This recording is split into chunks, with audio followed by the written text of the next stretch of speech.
Deep inside a dark well in Medina, a secret was hidden under a heavy rock.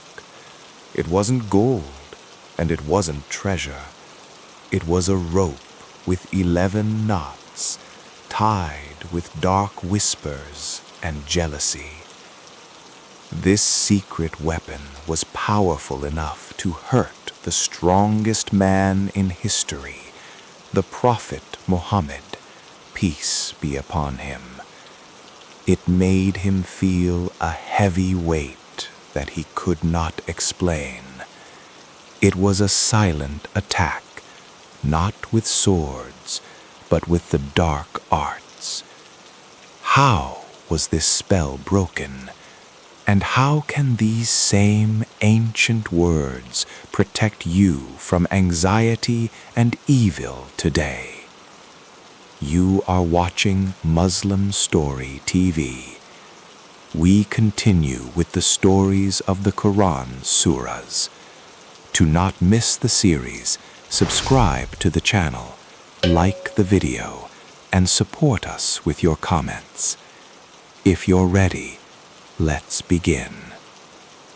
Bismillahir-Rahmanir-Rahim.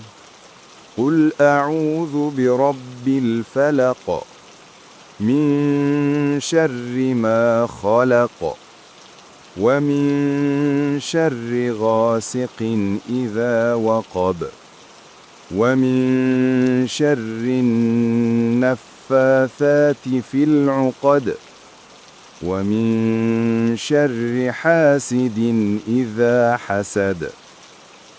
In the name of Allah, the most gracious, the most merciful. Say, I seek refuge in the Lord of the daybreak, from the evil of that which He created. Deep inside a well in Medina, a dark secret was hidden under a rock. Knots were tied, bad words were whispered, and jealousy was used as a weapon. But Allah, the Lord of the dawn, does not leave His servants in the dark. He sent down 2 surahs. They were like 2 lights from the sky to break the chains of magic and jealousy. In the name of Allah, Surah Al-Falaq is chapter 113 of the Qur'an, along with the chapter that follows it, An-Nas. They are known together as the verses of refuge.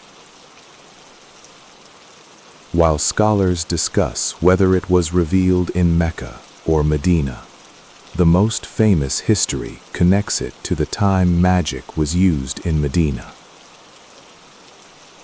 It is a short chapter, only 5 verses, but it weighs heavier than mountains on the scale. It is the ultimate shield. It is the believer's weapon against the hidden dangers of the night, the magician, and the jealous eye. In Surah Al-Falaq, the main topics are Allah's total power over the sunrise, the reality of evil in the world, the danger of the night, the existence of black magic, and the damage caused by jealousy. The Prophet gave special importance to this surah. He said about these verses, "Do you not see that there have been verses revealed tonight which are unlike anything seen before?" This shows that Surah Al-Falaq has a unique power to protect us. Now, let us look at the meaning and story of the surah, verse by verse.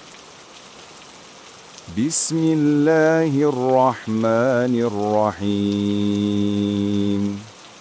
قل أعوذ برب الفلق. I seek refuge in the Lord of the daybreak. Allah begins with the command, say. This is an order to the Prophet and to every believer until the day of judgment. It means, say this openly. Use these words as your shield. Then comes the word, I seek refuge. This implies running away from something scary to a fortress that is safe. It is an act of trust. You are admitting, O Allah, I am weak, and I cannot fight these evils alone. I am running to you for safety. But look at the name Allah chooses here. Rabbil Falaq, the Lord of the daybreak. The word Falaq literally means to split or to rip open.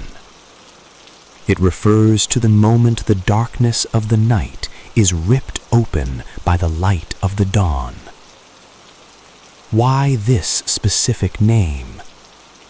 Because the person asking for protection is usually in a state of darkness, whether it is the darkness of fear, the darkness of magic, or the darkness of sadness.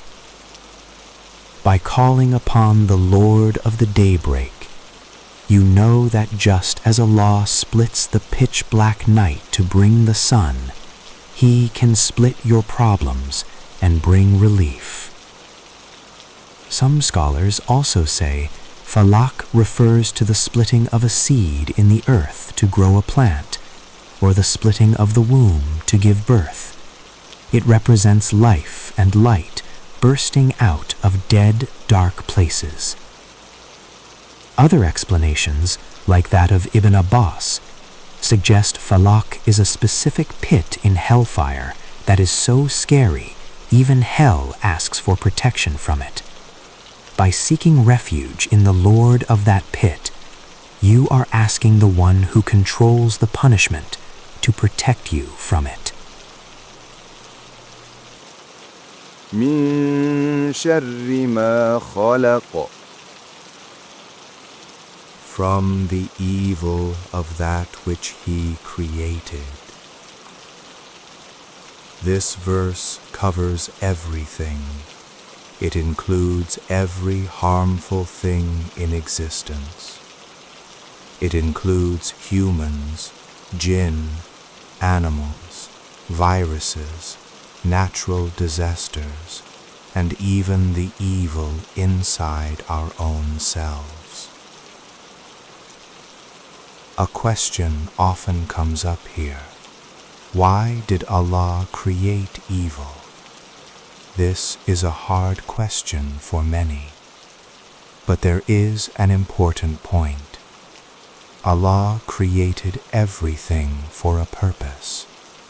Fire is created.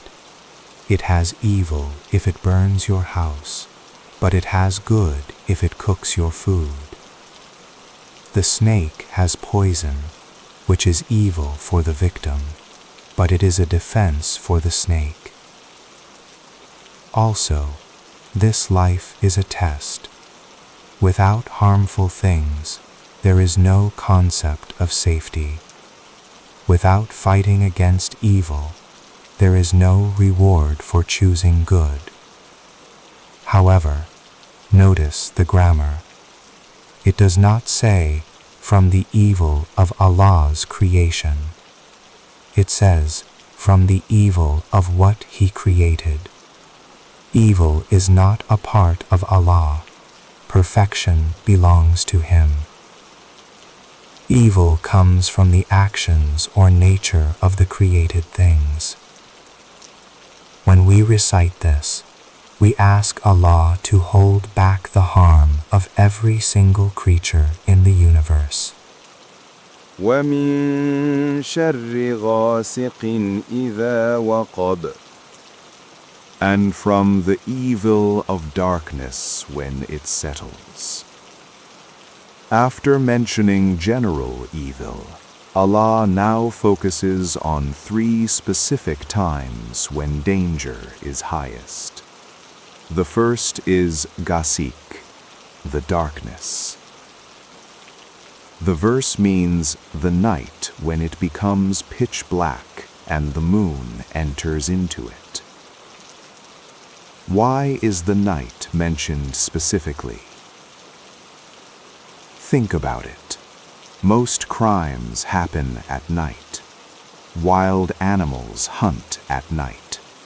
The human mind becomes more worried and afraid at night. In the daylight, we feel safe because we can see.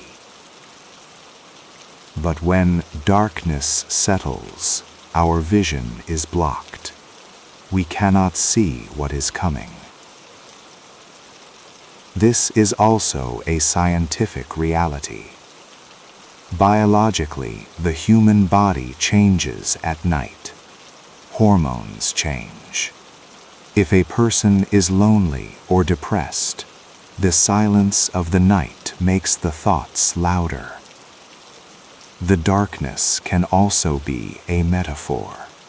The darkness of not knowing, or the darkness of losing your path. Some stories say that the Prophet looked at the moon and said to Aisha, "Seek refuge with Allah from the evil of this, for this is the darkness when it sets." This refers to the time when light completely disappears.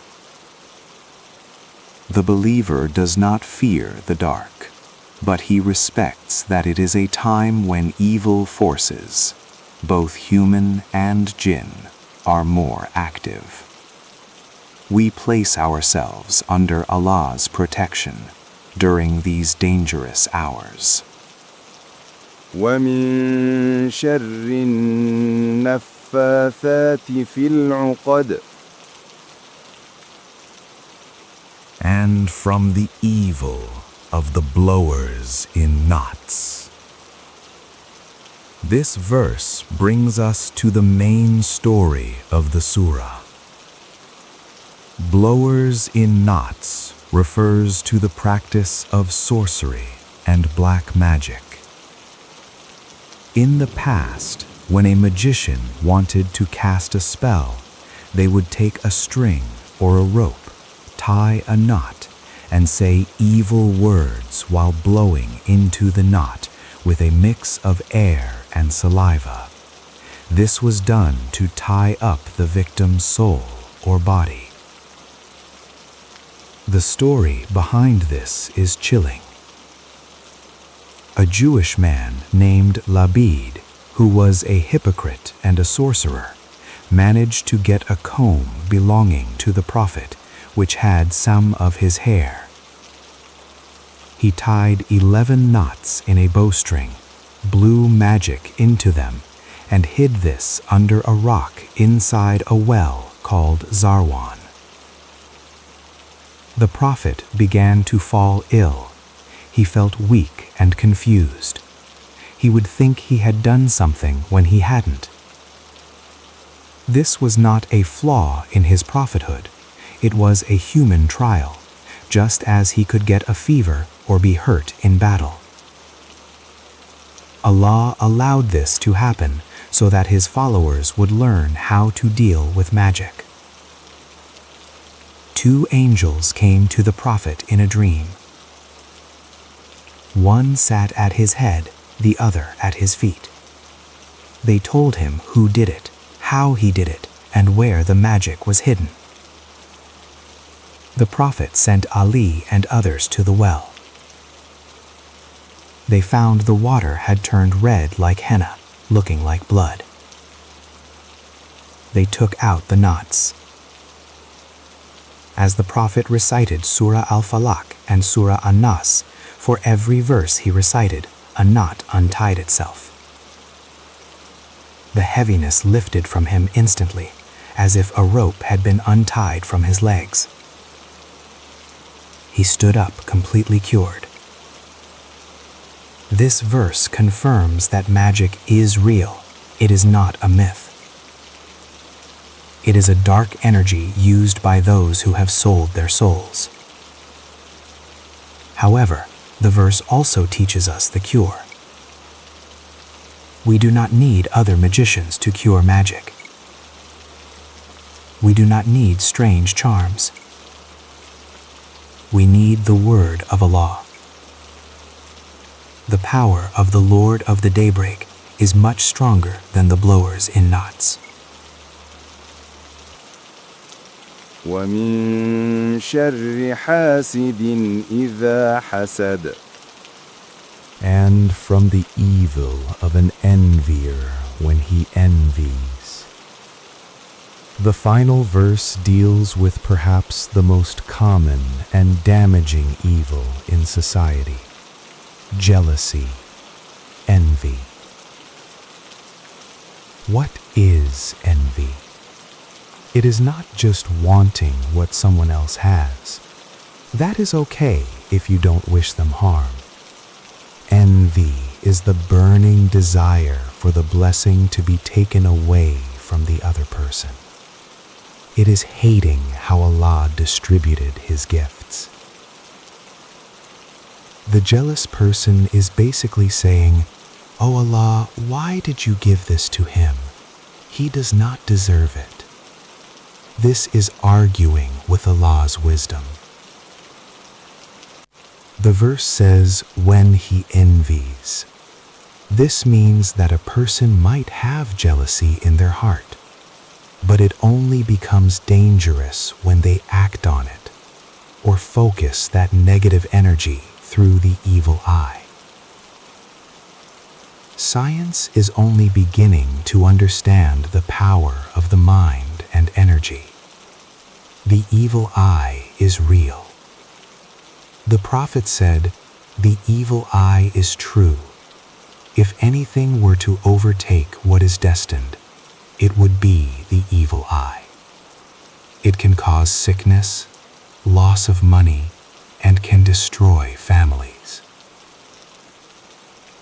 Notice the order of the surah. It starts with general evil, moves to the night, a time, then to magic, an action, and ends with envy, a feeling. Why is envy last? Because envy is often the root cause of magic. Labid used magic against the Prophet because of envy. Satan refused to bow to Adam because of envy. It is the oldest sin. Also, magic requires a ritual and a professional magician.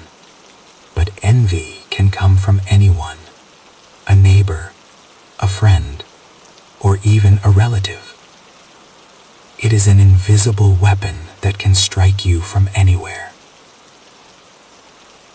By reciting this verse, we shield ourselves from the negative energy of others. But we must also check our own hearts. Do we feel pain when we see others happy?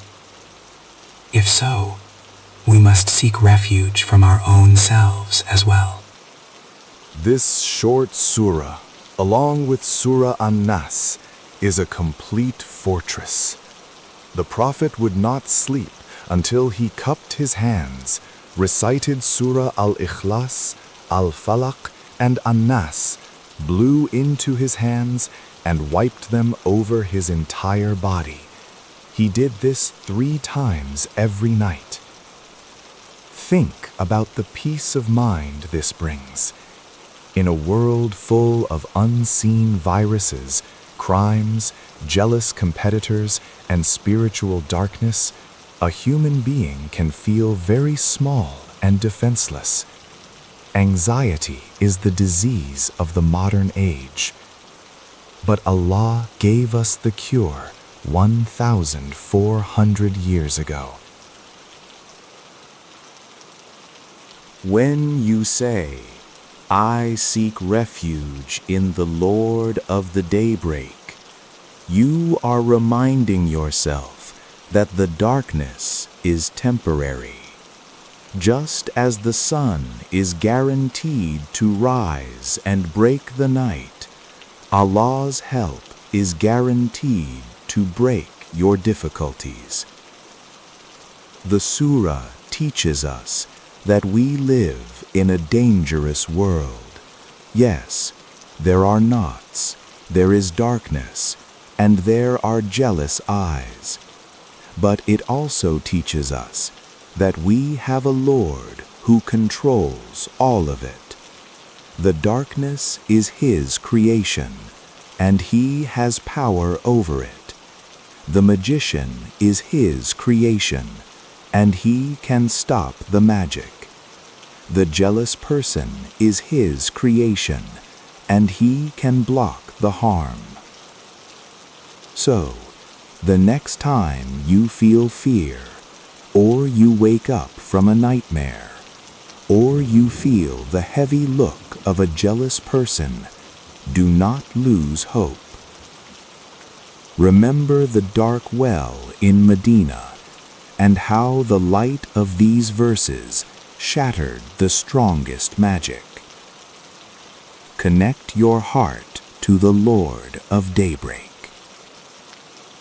بسم الله الرحمن الرحيم قل أعوذ برب الفلق من شر ما خلق ومن شر غاسق إذا وقب ومن شر النفاثات في العقد ومن شر حاسد إذا حسد. I seek refuge in the Lord of Daybreak from the evil of that which He created, and from the evil of darkness when it settles, and from the evil of the blowers in knots, and from the evil of an envier when he envies.